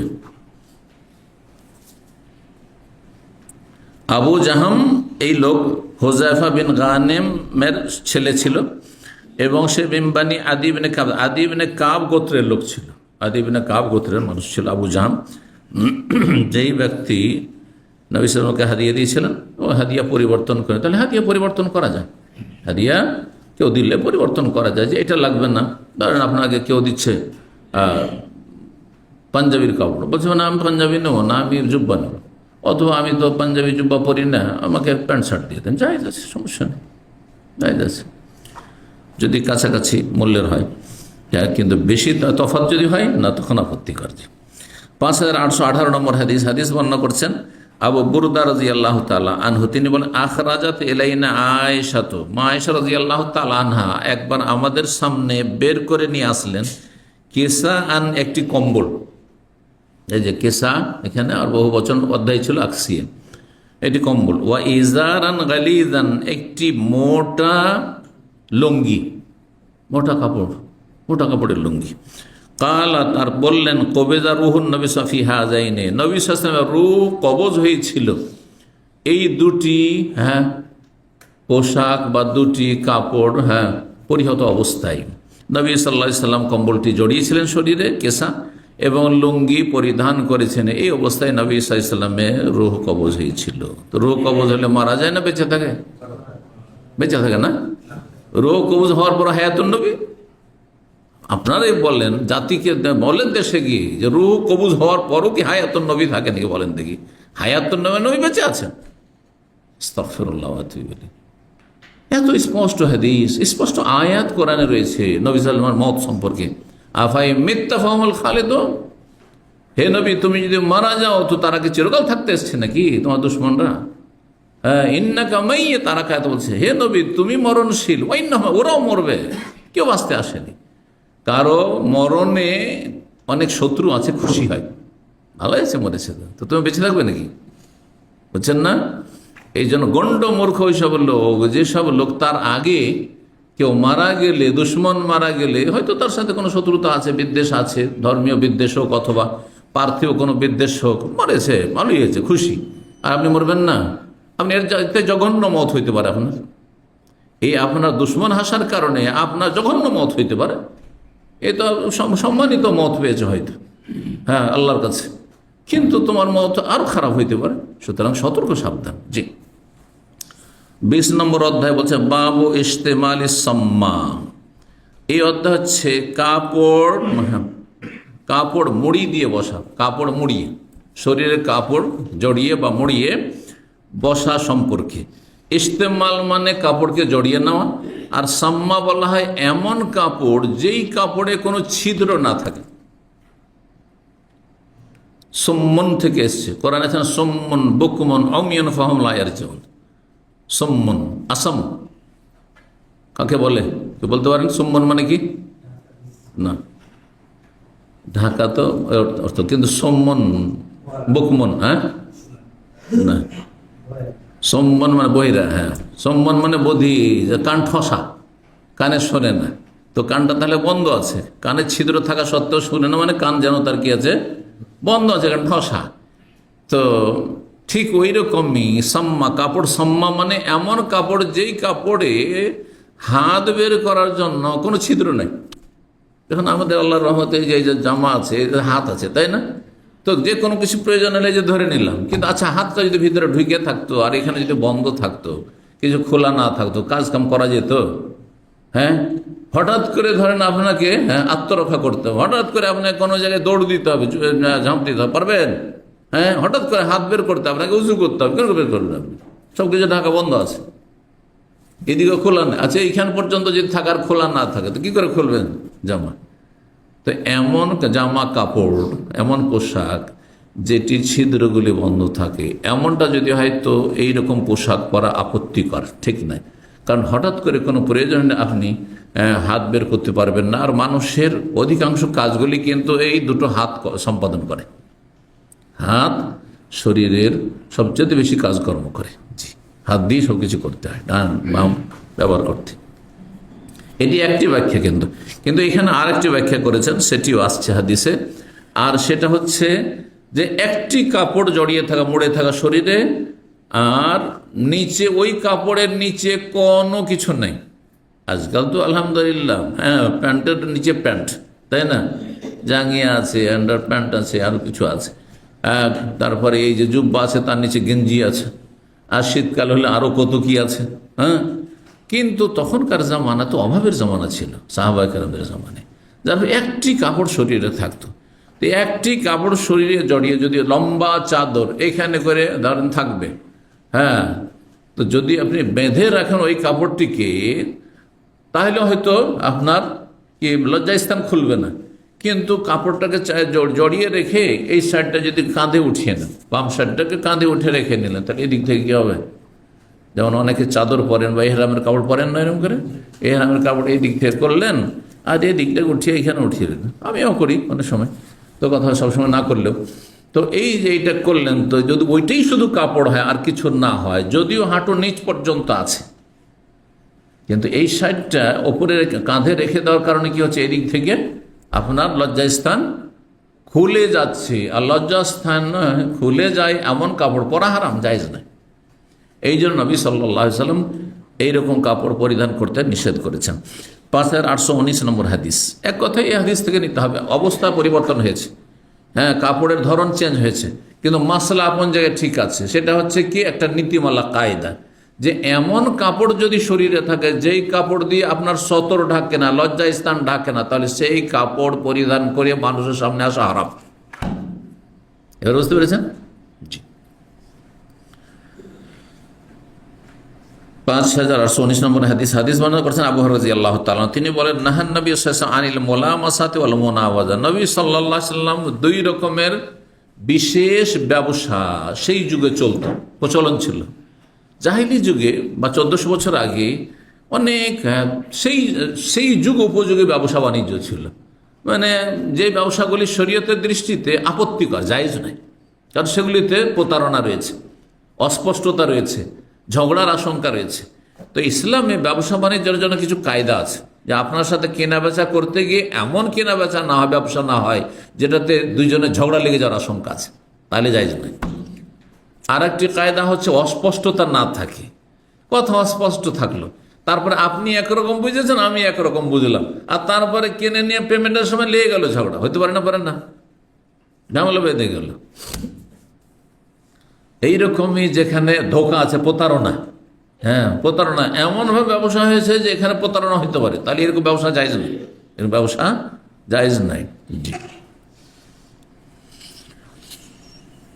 বলছেন নবী সাল্লাল্লাহু আলাইহি সাল্লাম নিষেধ করেছেন কি থেকে, আনিল মোলামাসা নামক ব্যবসা থেকে। মোলামাসা কি, লামস থেকে, লামস মানে টাচ করা, স্পর্শ করা। তো জাহেলি যুগে কি করতো, কোন একটা কাপড়ের দোকানে বা কাপড়ওয়ালা, তখন তো আর এইভাবে দোকান ছিল না, তখন ফুটপাতে হয়তো বিক্রি করছে কাপড়, কেউ বা একটা দুটো কাপড় নিয়ে বিক্রি করছে, কাপড় বিক্রি করছে, আর একজন ক্রেতা যদি ছুঁয়ে নেয়, যে খরিদ্দার সে যদি ছুঁয়ে নেয়, বলছে ব্যবসা হয়ে গেছে, বলছে না আমি তো কেনিনি, কথাই বলিনি, শুধু ছুঁয়েছি, বলছে না ছুঁলেই ব্যবসা এখন টাকা দাও, টাকা ফেলো, আর যাও, ঝগড়া লাগবে না, লাগবে না, এই জন্য নিষেধ করা হয়েছে। আজব ব্যবস্থা ছিল তখনকার যুগে। ছুঁয়েছ, দাম দিয়ে যাও। হ্যাঁ, আর আমার কাপড় না, তুমি ছুঁলে কেন? বুঝলেন কি না? মোনাবাজা, মোনাবাজা নাবজুন মানে নিক্ষেপ করা। কাপড় সামনে আছে, আমাদের শাড়ির দোকানে গিয়েছেন তো, বা লুঙ্গির দোকানে, কাপড়ের দোকানে, হ্যাঁ, কাপড়ের দোকানে গেলে কাপড় বের করে দিচ্ছে, করছে, একটা কাপড় নেবেন, 50টা বের করে দিল, একবারে ছড়িয়েছে, দিচ্ছে না, দিচ্ছে না। তো এর মধ্যে আপনার যেটা চয়েস হবে সেটা তখন আপনি, হ্যাঁ, দেখে শুনে তারপরে তাকে দিলেন যে এইটা, ঠিক কিনা? এটা হচ্ছে শরীয়তের, হ্যাঁ, পদ্ধতি। কিন্তু তখন কি ছিল, যদি ফেলে দেয় কেউ, ধরেন কাপড় রাখা আছে, একটা কাপড় নিয়েছো কাস্টমার হাতে, হাতে নেওয়ার পরে ওর দিকে একটু ফেলেছে, বলছে খালাস, ফিনিশ, ব্যবসা হয়ে গেছে, পয়সা দাও, টাকা দাও। বোন, আমি তো দেখিনি ভালো না মন্দ, আমি তো নেব না, না নিতেই হবে, ঝগড়া লাগবে না, লাগবে না। সেই জন্য এই ধরনের ব্যবসা যেগুলিতে ঝগড়া বিবাদের আশঙ্কা আছে, এইরকম ব্যবসা হারাম, এরকম ব্যবসা হারাম। ওয়ান সলাতাইনি, আর 2 রকম সলাত নামাজ নিষেধ করেছেন, মানে 2 সময়ের নামাজ নিষেধ করেছেন। একটি হচ্ছে বাদাল ফজরে, ফজর পরে সলাত আদায় করতে নিষেধ করেছে, হাত্তা তার তেবাসম, যতক্ষণ পর্যন্ত সূর্য উঠে না যাবে 1 বর্ষা সমান, অর্থাৎ সূর্য পুরোপুরি সুস্পষ্ট না হবে। আর এটা হতে সূর্য ওঠা যে টাইম লেখা আছে ইশরাক, 15 মিনিট লাগে তারপরে। তো সূর্য ওঠার টাইমটা যায় ক্যালেন্ডারে, সৌদি আরবে দেখছেন বা যে কোনো দেশে দেখবেন, আপনি গুগলে দেখবেন, হ্যাঁ, ইন্টারনেটে, তো তারপরে 15 মিনিট পর্যন্ত কোনো নামাজ পড়তে পারবেন না আপনি। কথা বোঝা গেছে না? এই সময় নিষিদ্ধ। কোন নামাজ নিষিদ্ধ? নফল নিষিদ্ধ, সব নামাজ নিষিদ্ধ নয়। যদি ফরজ নামাজ আছে পড়তে পারেন না, ঠিক সূর্য ওঠার সময় পড়বেন না, কিন্তু এই নিষিদ্ধ সময়গুলিতে ফজর পরে, ফজর এমনকি ফজর পরেও, সূর্য ওঠার সময় নয়, ফজর নামাজ পড়া হয়ে গেছে, তারপরে যদি কেউ ভাবে যে এখনও তো 50 মিনিট আছে সূর্য উঠতে, এই সময় আমি নফল পড়বো, জায়েজ? নফল জায়েজ নাই, কিন্তু কাজা নামাজ জায়েজ কিনা? ধরেন কারো এসাই ছুটে ছিল, হয়তো ভুলে গেছিল, অথবা ঘুমিয়ে গিয়েছিল, এসে ফজর পড়েছে, হয়তো ফজরের সাথে ফজরের নিয়ত করে নিয়েছে, যদিও সেই এশার নিয়তটা করা, সিরিয়াল ঠিক রাখা, এটাই ঠিক ছিল, কিন্তু সে হয়তো ভুল করেছে। এখনও কি বসে থাকবে আরও, যে না সূর্য উঠুক, তারপর 1 ঘন্টা 1.5 ঘন্টা পরে আমি এশা পড়বো নাকি? না, তখন কাজা করতে পারবেন। জানাজার নামাজ নাই, নামাজ কারণগত নামাজ তাহলে নিষিদ্ধ সময়গুলিতে পড়া যাবে, বিনা কারণে নফল পড়া না যায় এই হাদিসের আলোকে। তাহলে পরস্পর বিরোধী যে হাদিসগুলি রয়েছে তার মধ্যে সমন্বয় হয়ে যাবে, হ্যাঁ, আর অ্যাডজাস্ট করে সবগুলি হাদিস মানলেন আপনি। আর এই হাদিস যে ফজর পরে কোনো নামাজ নাই সূর্য ওঠা পর্যন্ত, এইরকমই আসর পরে কোনো নামাজ নাই সূর্য ডুবা পর্যন্ত, এই হাদিসকে এমন আম করে দিলেন যে সব ক্ষেত্রে, সুতরাং কোনো নামাজ নেই। তো জানাজা নামাজ পড়বেন না আসর পরে, জানাজা রেডি হলে, ফজর পরে জানাজা পড়বেন না, মক্কা মদিনায় ফজর পরে জানাজা হয় না, হচ্ছে। তো এইরকমই আপনার ইস্তেখারা, ধরেন আপনার আসর পরে কোনো একজন বলছে যে আপনি তো ব্যবসা করতে চাইছেন, অথবা আপনি বিয়ে করতে চাইছেন, একটি মেয়ে আছে বেশ ভালো, একটা পরিবার খুব ভালো, কিন্তু এক্ষুনি জবাব দিতে হবে না। সুন্নাত হচ্ছে ইস্তেখারা করা, এরকম কাজগুলির ক্ষেত্রে সিদ্ধান্ত নেওয়ার জন্য। ইস্তেখারার জন্য বলবেন আচ্ছা মাগরিব পর্যন্ত থামো, মাগরিব পর, কারণ এখন নিষিদ্ধ সময়, আমি ইস্তেখারা করি মাগরিব পর, তারপরে জবাব দেবো নাকি? তখন ইস্তেখারা করা যাবে না। কারণগত নামাজ পড়া যাবে। এইরকমই তাহিয়াতুল মসজিদ সালামি নামাজ, মসজিদে ঢুকলেন, বসবেন আসর পরে, বলবেন যে আসর পরে কোনো নামাজ নাই, ফজর পরে কোনো নামাজ নাই, সেজন্য এমনি বসে যাবো। তার নাম বলছে এজা দাখালা, যখনই মসজিদে প্রবেশ করবে, ফালা ইয়াজলিস, এজা দাখালা আহাদুল মসজিদা, বসবে না অতক্ষণ, হাত্তা ইউসাল্লি রাখা, যতক্ষণ 2 রাকাত নামাজ না পড়বে। তা হাদিসের বিরুদ্ধে করলেন না, যখন মানে যে কোনো সময়। এই জন্য সমন্বয় কি, সহজ ভাষা মনে রাখেন, বিনা কারণে নফল পড়া আসর পরে জায়েজ নয়, আর ফজর পরে জায়েজ নয়। হ্যাঁ, বোঝা গেছে না? সূর্য ডুবার সূর্য ওঠা পর্যন্ত। আর কারণগত যদি নামাজ হয়, কোনো কারণবশত নামাজ পড়ে, তাহলে জায়েজ।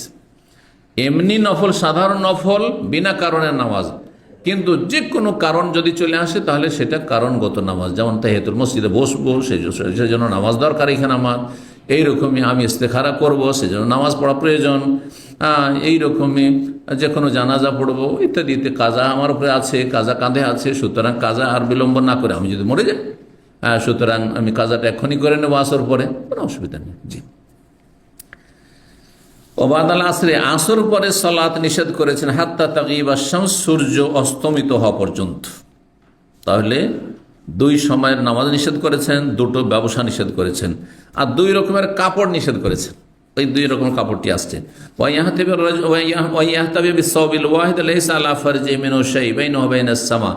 বলছেন যে একটি কাপড় জড়িয়ে থাকা শরীরে এমনভাবে, একটি কাপড় কিন্তু, দুটো তিনটে থাকলে অসুবিধা নেই, দুটো মানে একটা আন্ডারপ্যান্ট আছে তাহলে, বা পায়জামা সিরওয়াল আছে, তো অসুবিধা কি, তাহলে অসুবিধা নেই। বলছেন যে একটি কাপড় শরীরে জড়িয়ে থাকা এমনভাবে যে লাইসা আলা ফারজিহি মিনাশ শাই, লজ্জা স্থানের ওপর অন্য কোনো কাপড় যদি না থাকে, বাইনাহু, তার মাঝে, মানে লজ্জা স্থানের মাঝে, ও বাইনাস, আকাশের মাঝে, অর্থাৎ হ্যাঁ যে কোনো সময় নজরে আসতে পারে, নিচের দিক থেকে হোক আর সাইড থেকে হোক আর ওপর দিক থেকে হোক, নজর মানুষের আসতে পারে আশেপাশে কোনো লোক থাকলে, তো জায়েজ নয়। জি। অনেকে লুঙ্গি পরে বসেন, উদাহরণটা দিতে হলে বুঝতে পারবেন বিষয়টি। একটা উদাহরণ, লুঙ্গি পরে বসতে দেখেছেন, পা দাঁড় করে, হাঁটু দাঁড় করে, হাঁটু খাড়া করে লুঙ্গি পরে বসে আছে, আর সামনের দিকে লোকজন বসে আছে, বোঝা গেছে না? আর তারপরে আরামসে গল্প করছে, আর ওইদিকে ওর দোকানপাট সব খুলে গেছে। বুঝতে পারছেন না? পারছেন না? জি হ্যাঁ। তা এইটা হচ্ছে ওই এহতেবা, এক ধরনের, জায়েজ না এটি। তো ওইরকম ভাবে যদি বসতে হয় আপনাকে সচেতন বসতে হবে, আর না হলে লুঙ্গির নিচে আপনাকে পায়জামা অথবা আন্ডারপ্যান্ট কমপক্ষে পড়তে হবে, যাতে লজ্জাস্থান খুলে না যায়।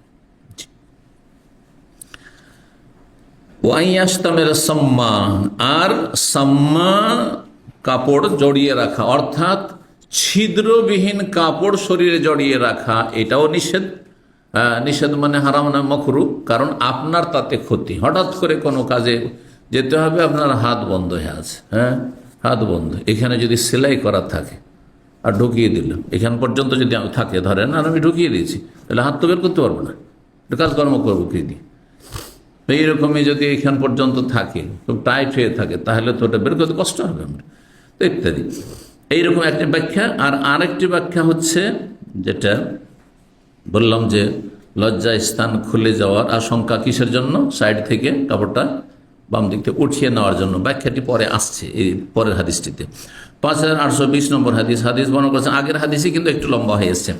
আবু সাইদ খুদরি রাদিয়াল্লাহু, আগেরটি ছিল আবু হুরায়রা। আবু হুরায়রা বর্ণনা করেছেন সংক্ষেপে একই বিষয়বস্তু, আবু সাইদ খুদরি বর্ণনা করছেন বিস্তারিত। বলছেন নাহা রাসূলুল্লাহ লিবসাতাইনি ওয়ান বাইআতাইনি, রাসূলুল্লাহ নিষেধ করেছেন দুই রকমের পোশাক আর দুই রকমের ব্যবসা। নাহা আনিল মোলামাসা ওয়াল মুনাবাদা ফিল, ব্যবসার ক্ষেত্রে স্পর্শ করার মাধ্যমে ব্যবসা হয়ে যাওয়া, কেনা বেচা হয়ে যাওয়া, আর ছুঁড়ে ফেলা বা নিক্ষেপ করার মাধ্যমে ব্যবসা হয়ে যাওয়া, এটি নিষেধ করেছেন। নিক্ষেপ করে দিয়েছেন, সেই জন্য কেনা হয়ে গেল। হ্যাঁ, যেমন স্বর্ণের দোকান, এই যে আমাদের স্বর্ণকার একজন আছে, স্বর্ণের দোকান, এখন যদি কোনো দোকানে এরকম আইন কানুন করে যে আপনি ছুঁলেই কিনতে হবে, কেন ছুঁলেন আপনি? হ্যাঁ, দাগ লাগিয়ে দিয়েছেন, কিনতে হবে, হারাম, জায়েজ না। বাবু দেখবে তো চুবে না, বোঝা গেছে না? তো কথা হচ্ছে যে এই ধরনের ব্যবসা জায়েজ নয়, যাতে মানুষের স্বাধীনতা থাকে না। হ্যাঁ, চয়েস করব, নেব না নেব না, ওর একটা স্বাধীনতা থাকতে হবে। জি, যেমন আমি বিক্রি করব কি করব না এই দামে, এই স্বাধীনতা থাকতে হবে। কারণ অনেক সময় ভুল করে, তাড়াহুড়া করলে অনেক ভুল করে রেট বলে দিলেন, অনেক সময় দোকানদারি লস খেয়ে যেতে পারে। তো সেই স্বাধীনতা আছে মজলিসের, ঠিক তেমনই স্বাধীনতা আছে ক্রেতার, যাতে কেউ ক্ষতিগ্রস্ত না হয়। অল মোলামাসা, স্পর্শ করার ব্যবসা হচ্ছে লামসুর রাজুলে, হ্যাঁ নাহান মোলামাসা তো অল মোনাবাদা ফিল, ব্যবসা বাণিজ্যের ক্ষেত্রে স্পর্শ করা এবং নিক্ষেপ করার মাধ্যমে ব্যবসাকে, আপনার কেনা বেচাকে সুনিশ্চিত করা নিষেধ করেছেন। মোলামাসা হচ্ছে কিরকম, লামসুর রাজুলে সওবাল আখার, কোন একজন মানুষ আর একজনের কাপড়টা ছুঁয়ে নিল, বেয়াদেহি, নিজ হাত দ্বারা, রাতের অন্ধকারে অথবা দিনেও হইতে পারে। ওয়ালা ইউকাল্লিবুহু, সেটা উল্টে পাল্টে ভালো করে দেখলো না, ইল্লা বিজাক, বাস ছুঁয়েছে, কেনা জরুরি হয়ে গেছে, তুমি কিনতে হবে, কেন ছুঁলে তুমি? ওয়াল মোনাবাজা স্পর্শ নিক্ষেপ করা হচ্ছে আইয়ান বেজার রাজলে এলার রাজলে বেসবই, কোন একজন মানুষ আর একজন মানুষের দিকে তার কাপড়টি কি করলো, নিক্ষেপ করলো। সে বিক্রেতা হইতে পারে অথবা ক্রেতা হইতে পারে। ওয়ান বেজুল আখার সবাহু, কাপড় দিয়ে কাপড় কিনছেন, অনেক সময় হইতে পারে। আজকালকার জামানায় না হয় পয়সা আছে যেন সবকিছু পয়সায় দিয়ে কিনছেন। একসময় আমরাই ছোটকালে দেখছি, আমরা আইসক্রিম কিনে খেয়েছি ধান দিয়ে, গম দিয়ে, পাট দিয়ে পর্যন্ত, বুঝতে পারছেন না? গ্রামে আইসক্রিম বিক্রি হইতেছে এগুলো দিয়ে।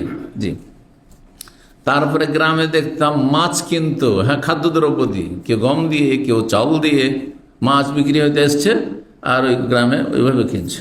দেখেছেন এগুলো কেউ? হ্যাঁ, কিন্তু আজকালকার নিউ জেনারেশন তো মনে করছে আমরা তো খুব অনেক সুখী। তখন কোথায় পয়সা পকেটে, বড় বড় গৃহস্থদের পকেটে পয়সা থাকতো না।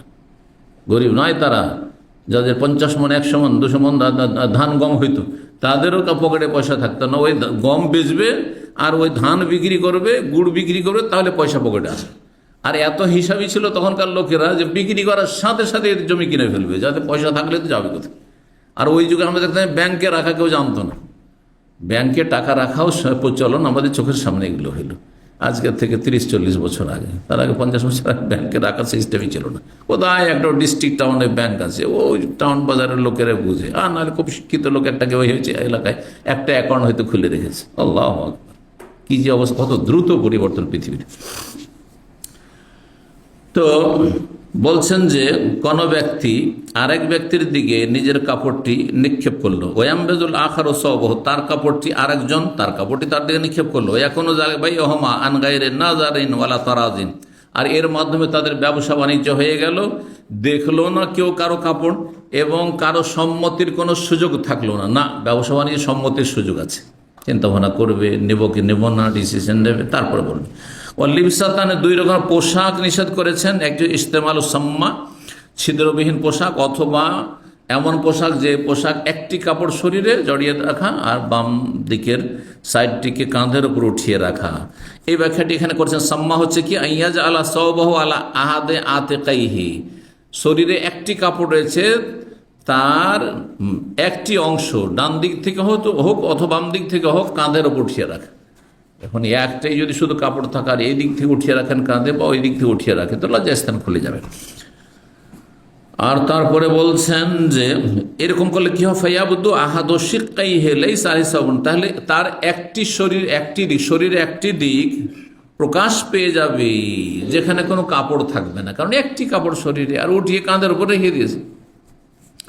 লিবসাতুল ওখরা, আর একটি পোশাক যেটা নিষিদ্ধ, সেটি হচ্ছে ইহতিবাহু বিসাওবিহি ওয়া হুয়া জালিস, বসা অবস্থায় কাপড়কে শরীরে মুড়িয়ে রাখা, এমনভাবে মুড়িয়ে রাখা যে লাইসা আলা ফারজিহি মিনাশ শাই, লজ্জা স্থানে অন্য কোনো কাপড়, মানে আন্ডার প্যান্ট কিছু নেই বা পায়জামা নেই, কিচ্ছু নেই, আর একটা কাপড় আছে, আর পা দুটোকে উঠিয়ে বসে থাকে, যেমন লুঙ্গির উদাহরণটি দিলাম, ওইভাবে যদি বসে থাকে তো সামনের দিক থেকে নজর আসতে পারে না এই সময়, কাপড় ছোট হইলে। 21 নম্বর অধ্যায় ওই আগের বিষয়টি, একটি কাপড় শরীরে জড়িয়ে থাকা আর নিচে যদি কোনো কাপড় না থাকে, আর লজ্জাস্থান খুলে যাওয়ার আশঙ্কা থাকে বা লজ্জাস্থান কারো নজরে আসে, তাহলে এরকম কাপড় পরা জায়েজ নয়। যেহেতু লজ্জাস্থান ঢেকে রাখা ফরজ, আর যেখানে ফরজ বিঘ্নিত হবে সেটি হারাম কাজ। 5821 নম্বর হাদিস মনে করছে আবু রাদিয়াল্লাহু তাআলা আনহু বলেছেন, নাহান রাসূলুল্লাহ সাল্লাল্লাহু আলাইহি ওয়াসাল্লাম, নবী সাল্লাল্লাহু আলাইহি ওয়াসাল্লাম দুটো পোশাক নিষেধ করেছেন। আইয়াহাদিবা রাজুলু ফি সাওবিল ওয়াহিদ লাইসা আলা ফারজিহি মিনাশ শাই, যদি মানুষ একটি কাপড় শরীরে জড়িয়ে থাকে আর লজ্জা স্থানের উপর অন্য কোনো কাপড় না থাকে, লজ্জা স্থান খোলার আশঙ্কা থাকে। ওয়াইয়াস্তামিলা বিস সাওবিল ওয়াহিদ, একটি কাপড় শরীরে যদি পেঁচিয়ে রাখে, লাইসা আলা আহাদি আশিকাইহি, আর তার কোনো এক সাইডে, ডান সাইডে বাম সাইডে কোনো কাপড় নেই, কাঁধের উঠিয়ে রেখেছে, এটিও নিষেধ।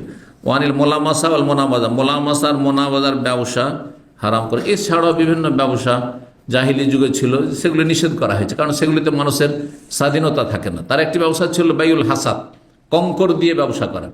কীরকম? পাথর ছুঁড়তো, ছোটো ছোটো কঙ্কর নিয়ে থাকতো, এইভাবে মারল, মেলা কাপড় রাখা আছে, মারল, হয়তো যে কাপড়টাকে নিয়ত করে মেরেছে ওর ওপর না পড়ে আর একটি কাপড়ে পড়ে গেল, যার ওপরে পড়লো সেটাই কিনতে হবে। জায়েজ না? জায়েজ না। আরেকটু উদাহরণ দিই, অস্পষ্টতার ব্যবসা। আমাদের দেশে পুকুর বিক্রি হয়, পুকুরের মাছ জলাশয়ে বিক্রি হয়, অহরহ হচ্ছে, হারাম ব্যবসা। আচ্ছা, জলাশয় বিক্রি হইল, ওতে মাছ আছে না সাপ আছে কি জানেন আপনি? আর মাছ আছে তো কতটা আছে কি জানেন আপনি? বোঝা গেছে না? আর একটু উদাহরণ দিই, যদি কবুতরের খোপ, বুঝেন তো কবুতরের খোপ, কবুতরের খোপ আমাদের বাড়িতে যেহেতু ছিল, তো উদাহরণ দিই, কবুতরের খোপে কখনো 5টাও থাকে না, কোথায় কোথায় পালিয়ে গেছে হয়তো, হ্যাঁ, আর কখনো 40টা হয়ে যায়, বুঝছেন না? তো এখন কেউ যদি বিক্রি করে যে এই যে কবুতরের খোপ, রাত্রে যতটা, রাত্রে তো চলে আসে, দিনে না হয় নাই, অথবা দিনেই 2-4টা তো থাকেই, তো এই কবুতরের খোপে যতগুলি কবুতর আছে সবগুলি বিক্রি করে দিলাম, জায়েজ? হ্যাঁ, জায়েজ না? না জায়েজ? কেন না জায়েজ? কারণ আমি দাম দিলাম 30টা মনে করে, আর আছে 100টি, তাহলে তো হ্যাঁ মালিক ক্ষতিগ্রস্ত হয়ে গেল। আর 5টি আছে, তাহলে আমি ক্ষতিগ্রস্ত হয়ে গেলাম। এইরকমই আম, চাঁপাইনবাবগঞ্জ, রাজশাহী, মালদহ, এইসব এলাকা আমের অঞ্চলে আম বিক্রি, লিচুর অঞ্চলে লিচুর গাছে লিচু বিক্রি, মুকুলে বিক্রি হারাম। এইরকমই খাবার যোগ্য হয়নি, কমপক্ষে আচারের যোগ্য হইতে হবে, কমপক্ষে কাঁচা কাঁচা আমের আচার হয়, সেজন্য বললাম যে আচারের যোগ্য হইতে হবে। তো লিচুর কি হয়? কাঁচা লিচু বিক্রি করা যাবে? আর বেশি লাগবে না পাকতে, 1 মাস লাগবে, কিন্তু এখন খাওয়াই যায় না লিচু, মার্কেটে নিয়ে গেলে কেউ কিনবে না, না পাকলে। তাহলে সেই লিচু গাছে কেনা যাবে? না, কেনা যাবে না, না কেনা, মোটেই কেনা যাবে না, হারাম এগুলো ব্যবসা। এই হারাম ব্যবসা ব্যাপক আকারে চলছে আমাদের সমাজে। পুকুর বিক্রি করে দেওয়া, হ্যাঁ, আর হ্যাঁ পুকুর আপনি খালি পুকুর বিক্রি করেন, এটা ঠিক আছে, যে পুকুর দিয়ে দিলাম 1 বছরের জন্য, 2 বছরের জন্য, 5 বছরের জন্য, আপনি এতে যেই মাছ চাষ করবেন আপনার মতো চাষ করে আপনি খান, এটা ঠিক আছে, কারণ ওখানে সে চাষ করলো। যেমন আপনি জমি কারো কাছ থেকে নিচ্ছেন, হ্যাঁ, যেটাকে ইজারা বলা হয়, জমি ভাড়া নিলেন, আপনি জমি খালি ফেলে রাখবেন না জমিতে 2 ফসল 3 ফসল করবেন না 1 ফসল করবেন, আপনার মর্জি, কথা ঠিক কিনা? ঠিক ঘর ভাড়ার মতো, ঘর ভাড়া অনেকে এখানে প্রবাসে নিয়ে রাখছেন আর 6 মাস দেশে ছুটি কাটাচ্ছেন, আপনি কি মালিককে বলতে পারবেন যে আপনার ঘরে তো থাকলামই না, কিসের ভাড়া নেবেন আপনি? চলবে? আপনি থাকেন আর না থাকেন, ভাড়া নিয়েছেন, ওই রকম, ওটা জায়েজ। বোঝা গেছে? এক কথায় যেখানে 2 পক্ষের কোনো এক পক্ষ ক্ষতিগ্রস্ত হইতে পারে সেরকম ব্যবসা জায়েজ নয়। তো এই ছিল হাদিস। আর তারপরে ওই হাদিসটি আবার এসছে আবু সাইদ খুদরি রাদিয়াল্লাহু তাআলা আনহু থেকে, তিনি বলছেন নবী সাল্লাল্লাহু আলাইহি ওয়াসাল্লাম নিষেধ করেছেন ইস্তেমালুস সাম্মা, ছিদ্রবিহীন কাপড় জড়িয়ে রাখতে শরীরে, অথবা এমন কাপড় যেই কাপড় গায়ে দিয়ে ডান বা বাম দিক থেকে কাপড় কাঁধে উঠিয়ে রাখা হয়। ওয়াহিদ, অথবা আরেকটি ব্যবসা সেটি হচ্ছে এমন শুধু একটি কাপড় শরীরে জড়িয়ে থাকা আর বসে থাকা, সে কাপড়টি পরিধান করে লাইসা আলা ফারজিহি মিনহু শাই, যদি লজ্জাস্থানে কোনো অন্য কাপড় না থাকে আর বসে আছেন এমনভাবে যে কোনো দিক থেকে আপনার লজ্জাস্থানে মানুষের নজর পড়ার সম্ভাবনা রয়েছে, তাহলে হারাম।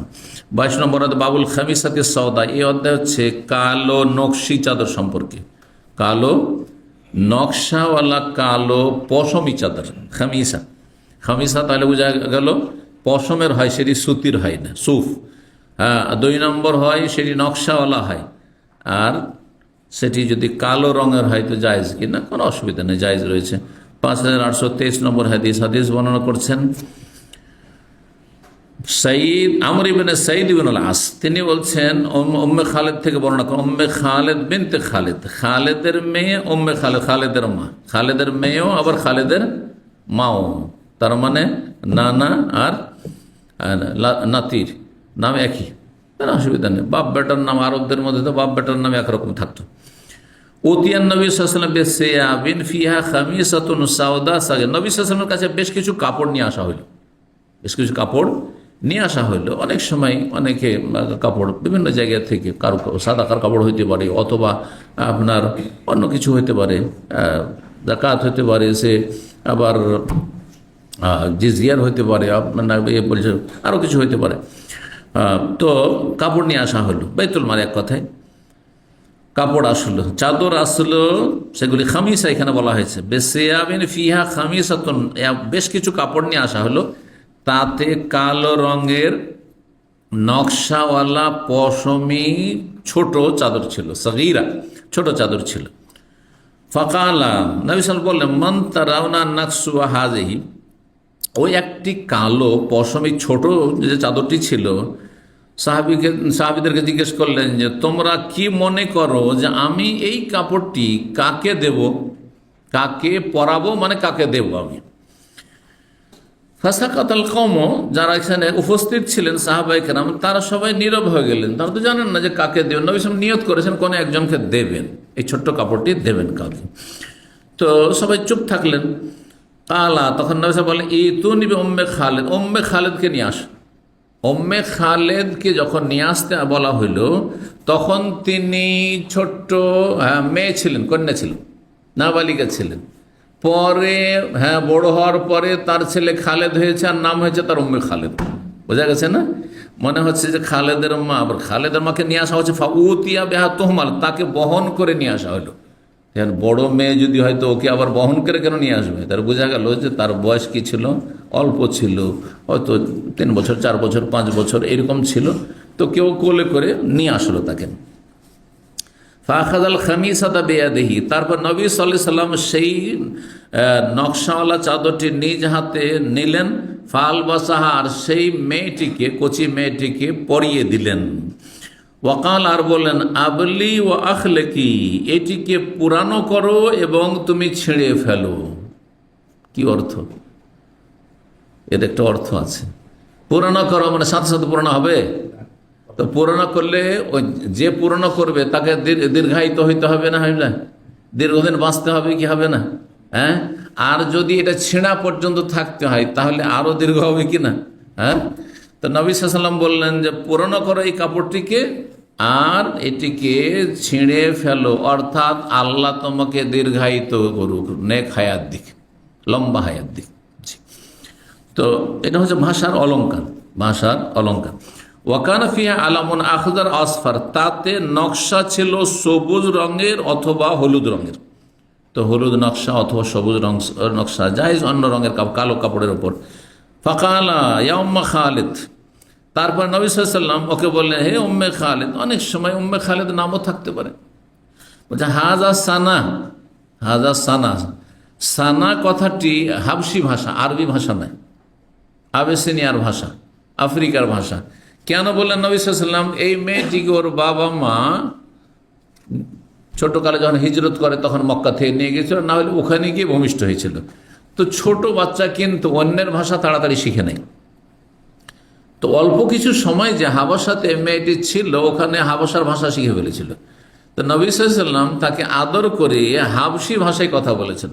তো নবী সাল্লাল্লাহু কিছু কিছু শব্দ তাহলে অন্য ভাষারও জানতেন, অন্য ভাষারও জানতেন। আর কাছাকাছি ভাষা থাকে, যেমন বাংলা ভাষীরা অনেক উর্দু ভাষা জানছেন, হিন্দি ভাষা জানছেন, জানছেন না?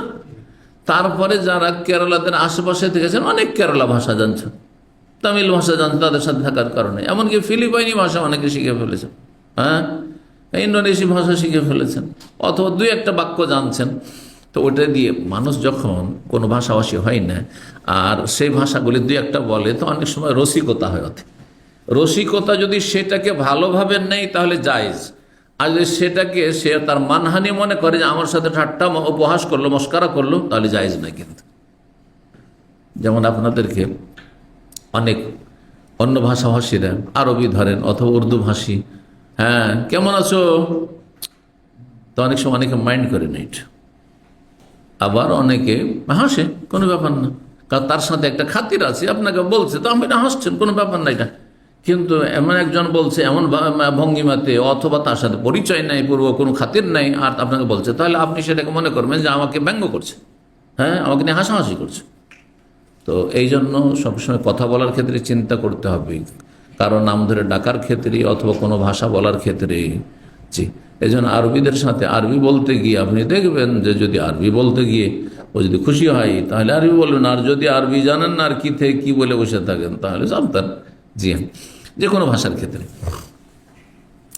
তো হাজা সানা, এটি বড় সুন্দর কাপড়, তোমাকে যেটি দিলাম এটি বড় সুন্দর। সানা বিল হাবাসিয়াতে বলছেন ইমাম বুখারী রাহিমাহুল্লাহ, হাবশি ভাষায় সানা মানে হচ্ছে হাসান, আর হাসান মানে সুন্দর, হাসান মানে সুন্দর। 5824 নম্বর হাদিস বর্ণনা করছেন আনাস রাদিয়াল্লাহু তাআলা আনহু। তিনি বলেন, লাম্মা ওয়ালাদাত উম্মু সুলাইম, আমার আম্মা উম্মে সুলাইমের যখন ছেলে সন্তান জন্মালো, কালাত লি, তখন আমাকে বললেন, আনাস আগের বাবার, আর উম্মে সুলাইমের যখন বিয়ে হয় আরেকজন সাহাবী আবু তালহার সাথে, তখন একটি বাচ্চা জন্মায়। এই বাচ্চাটি যখন জন্ম হইল তখন বললেন আনাসকে যে অনজুর হাজাল গোলাম, এই বাচ্চাটিকে তুমি দেখে থাকি, এই শিশুটিকে দেখে থাকিও, ফালা ইউসিবান্না শাইআন, কোনো কিছু যেন না খেয়ে ফেলে এই শিশু, হাত্তা তাগদু বিহি ইলান নবী সাল্লাল্লাহু আলাইহি ওয়াসাল্লাম, যতক্ষণ পর্যন্ত একে নবী সাল্লাল্লাহু আলাইহি ওয়াসাল্লামের কাছে সরাসরি না নিয়ে যাবে। কারণ প্রথম খাবার যেন নবী সাল্লাল্লাহু আলাইহি ওয়াসাল্লামের চিবিয়ে দেওয়া খেজুর হয়, এজন্য অন্য কিছু যেন তার পেটে না যায়, এটা বেশি উত্তম। তাহনিক করার ক্ষেত্রে তাহনিকের যে একটি বিধান রয়েছে যে ছোট শিশুকে খেজুর চিবিয়ে একবারে নরম করে একবারে চিবিয়ে, যাতে করে আবার না হয় আর বেশি পরিমাণ দেবেন না, আবার ক্ষতি করে দিতে পারে, তো অল্প পরিমাণ আর একেবারে চিবিয়ে সুন্দর করে নরম করে খেজুর দিয়ে তাহানিক করা কোনো নেক মানুষের মাধ্যমে, ভালো মানুষের মাধ্যমে। তো এইটি নবী সাল্লাল্লাহু আলাইহি ওয়াসাল্লামের কাছে সাহাবীরা করাতেন।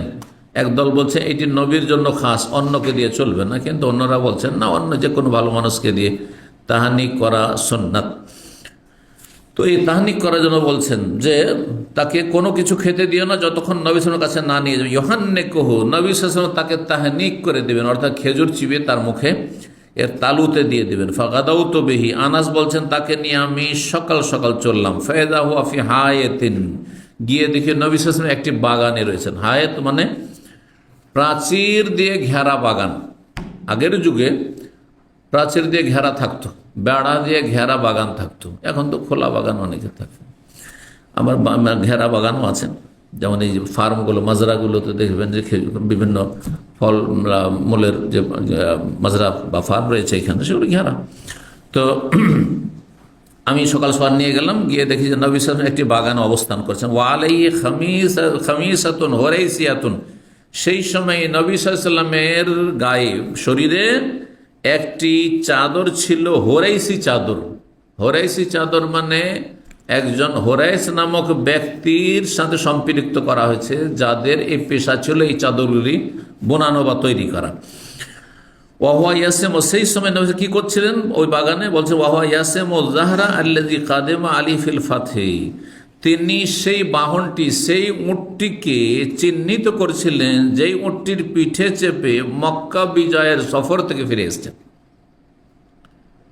তার নিজের বাহনকে চিহ্নিত করার জন্য অন্যের বাহন থেকে পৃথক করে যাতে চিনতে পারেন, বুঝতে পারেন, সেই জন্য বিশেষ কোনো চিহ্ন, দাগ রাখা এটি জায়েজ, কোনো অসুবিধা নেই।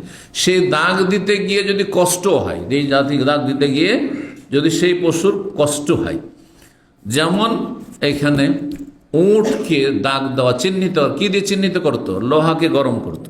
লোহাকে গরম করে আরবরা কি করতো, নিজের যে পশু, সে পশুর গায়ে কোনো একটি জায়গাতে ধরেন এই সাইডে ঠেকিয়ে দিল, তাতে হয়ে গেল একটু একটু পুড়ে গেল, হ্যাঁ, ওতে চিহ্নিত হয়ে থাকলো যে আমি যেভাবে করেছি এটা অন্যের ওই জায়গাতে নেই, অন্যের উট বা অন্যের পশু এরকম করা নেই, তো এটি আমার, এটি চিহ্নিত করা।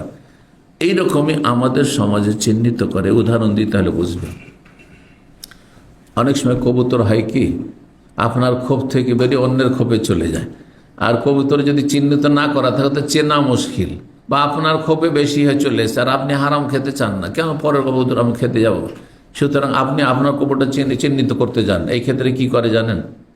হ্যাঁ, পাখা ছেড়ে দেয়। হ্যাঁ, এই যে আপনার ডানাতে যে পাখাগুলো আছে না, কিছুটা ছেড়ে দেয়, একটা দুটো ছেড়ে রাখে। কেউ জানেন না নাকি এগুলো? হ্যাঁ, এই যে জানছে, যাতে করে চেনা যায়, দেখলে এই যে আমি ছেড়ে রেখেছি, এইটা ছেড়ে রেখেছি। এইরকমই ধরেন মুরগি চেনার জন্য আমরা দেখতাম আমাদের মা খালাদেরকে লাল সুতা পায়ে বেঁধে রেখে দিয়েছে, না কালো সুতা একটু বেঁধে রেখে দিয়েছে, যাতে চেনা যায় যে আমাদের বাঁধা আছে, জি, যাতে অন্য মুরগির সাথে একাকার। কারণ নতুন মুরগি ধর হাট বাজার থেকে কিনে নিয়ে এসছেন, এখন আপনি পুষবেন বা অন্যের বাড়িতে নিয়ে যাবেন, তো পালিয়ে যাবে, কার বাড়িতে ঢুকে যাবে, আপনার বাড়ি চিনতে পারেনি, এখনো তো 4 দিন 10 দিন লাগবে চিনতে, জি।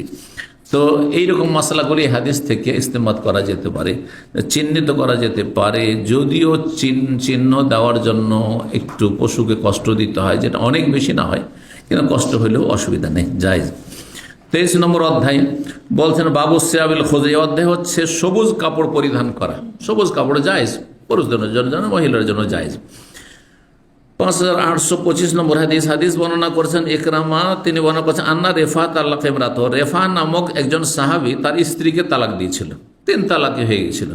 ফাতাজাওয়াজা আব্দুর রহমান ইবনে জাবির, তারপরে তার স্ত্রীকে বিয়ে করেছিল আব্দুর রহমান ইবনে জাবির কোরাজি নামক এক ব্যক্তি। কালাত আয়েশা, মা আয়েশা বলেন ওয়ালিহা খেমারুন আখদার, তার স্ত্রী আসলো নবী সাল্লাল্লাহু আলাইহি ওয়াসাল্লামের কাছে অভিযোগ করার জন্য। সেই সময় এই যে আব্দুর রহমান জাবির যে বিয়ে করেছে, আগের স্বামী ছিল রেফা তার স্ত্রীকে, তো এই যে বিয়ে করেছে সে যখন আসলো তার শরীরে একটি সবুজ রঙের ওড়না ছিল, সবুজ রঙের ওড়না ছিল। ফাশাকাত এলাইহা, এসে মা আয়েশা রাদিয়াল্লাহু তাআলা আনহাকে পেয়েছেন, মহিলার মাধ্যমে কথা বলতে চেয়েছেন, সুতরাং মা আয়েশাকে আগে গিয়ে তার কাছে অভিযোগ করলেন। ওয়া আরাথা খুদরাতান বেজিলদিহা, আর তার শরীরে চামড়ায় সবুজ দাগ দেখালেন, চিহ্ন দেখালেন। কিসের অভিযোগ করলেন? তার স্বামী তাকে খুব মেরেছে, এমন মার মেরেছে যে রক্ত জমে গিয়ে সবুজ হয়ে গেছে। অনেক সময় সবুজ হয়ে যায়, হ্যাঁ, কালো হয়, লালও হয়, আবার সবুজও হয়ে যায়। যদি দাগ পুরানো হয় তো সবুজও হতে পারে। সবুজ হয়ে গেছে মারের চোটে। ফালাম্মা যা রাসূলুল্লাহ, তখন তার নবী সাল্লাল্লাহু আলাইহি ওয়াসাল্লাম বাড়িতে ছিলেন না। যখন রাসূলুল্লাহ আসলেন, ওয়ান্নেসা ইয়ানসুরু বাযুহুন্না বাযান, আরও কিছু মহিলারা ছিল, মহিলারা একে অপরের সহযোগিতা করছে। হ্যাঁ, সবাই মহিলাদের একটা স্বভাব হচ্ছে যে যদি কোনো মহিলা মার খায়, হ্যাঁ, কোনো স্বামীর কাছে বা জুলমের শিকার হয়, তাহলে সবাই তার পার্টি হয়ে যাবে, হবে না? হবে না? সবাই তার পক্ষ থেকে। তো ওই কথাই বলছেন যে মহিলারা সবাই একে অপরের সহযোগিতা করছে। আর খালাত আয়েশা বলেন, মা রায়তু মিসলা মা ইয়ালকাল মুমিনাত জিলদুহা আশাদ্দু খুযরাতান মিন সাবিহা, আমি এই যে মুমিন নারীর যে মারের সম্মুখীন হয়েছে কিছু খারাপ মানুষ, খারাপ স্বামীদের পক্ষ থেকে, এই রকমটা আমি কখনো দেখিনি। স্ত্রীকে এরকম করে মারে, এত মার মেরেছে। লাজিলদুহা আশাদ্দু খুযরাতান মিন সাবিহা, তার চামড়া যেখানে আঘাত লেগেছে মারের, তার সবুজ রংটি, তার কাপড় যে সবুজ, তার চেয়ে বেশি সবুজ হয়ে আছে। তাহলে কত মার মেরেছে যে শরীর সবুজ হয়ে আছে আর কাপড়ও সবুজ। এই যে কাপড় যে সবুজ রঙের, তার চেয়ে বেশি সবুজ হয়ে আছে মার খেয়ে সেই মহিলার চামড়া বা শরীর। কালা বলছেন ওয়াসামিয়া আন্নাহ কাদাতা রাসূলুল্লাহ সাল্লাল্লাহু আলাইহি ওয়াসাল্লাম, আর শুনেছেন বর্ণনাকারী ইকরামা শুনেছেন যে তিনি রাসূলুল্লাহ, এই মহিলা রাসূলুল্লাহর কাছে আসলেন। ফাজা ওয়া মাহু ইবনান লাহু, এই মহিলা যখন আসলে অভিযোগ করার জন্য এসেছে তার স্বামীর বিরুদ্ধে, তখন তার স্বামীও চলে এসছে। কোনো জায়গায় যদি কারো কাছে বিচার চাওয়ার জন্য স্ত্রী যায় যে আমার বিরুদ্ধে বিচার চাইবে, তখন স্বামী কি করবে? নিজের আত্মরক্ষার জন্য সেও গিয়ে হাজির হয়ে যাবে, তাই না? বা প্রতিবাদ করার জন্য। তো এই লোকও হাজির হয়ে গেছে, ওর স্বামী। তো বলছেন যে ওই মহিলা এসেছে আর তারপরে ওর স্বামীও চলে এসছে 2 সন্তান নিয়ে। তার আগের স্ত্রীর ঘরের 2 সন্তান আছে, আগের স্ত্রীর ঘরে 2 সন্তান। ইবনান লাহু, এই জন্য তার সন্তান বলা হয়েছে, মহিলা সন্তান বলা হয়নি। মিন গায়রিহা, তারপরে স্পষ্ট করে দিচ্ছে যে এই নারীর নয়, হ্যাঁ, আগের স্ত্রী থেকে 2 সন্তান নিয়ে এসছে। কালাত, ওই মহিলা, যে মহিলা নবী সাল্লাল্লাহু আলাইহি ওয়াসাল্লামের কাছে মারের অভিযোগ করতে এসেছে আর তার কাছে এখন থাকবে না, তার থেকে তালাক নেবে। এই যে আব্দুর রহমান জাবিরকে পরে যে বিয়ে করেছে, তার কাছ থেকে তালাক চাইবে আসলে। তো ওই মহিলা বলল, আল্লাহ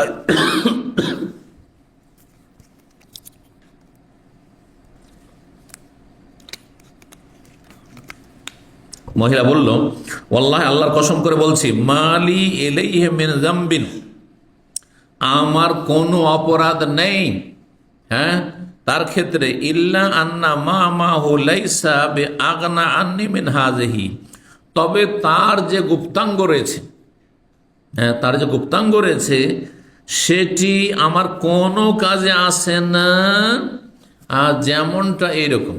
এই আর তারপরে কাপড়ের কাপড়ের আপনার যেটা বলা হচ্ছে যে ঝালর, কাপড়ের ঝালর, এর আগে বলেছি ঝালরের কথা, বা সুতা, কাপড়ের অগ্রভাগের সুতা দেখে বলছে যে তার লিঙ্গ বা গুপ্তাঙ্গ হচ্ছে এইরকম, মানে একেবারে সেটা সতেজই হয় না, মানে সহবাসযোগ্য নয়, এক কথায় বলতে চাইছে।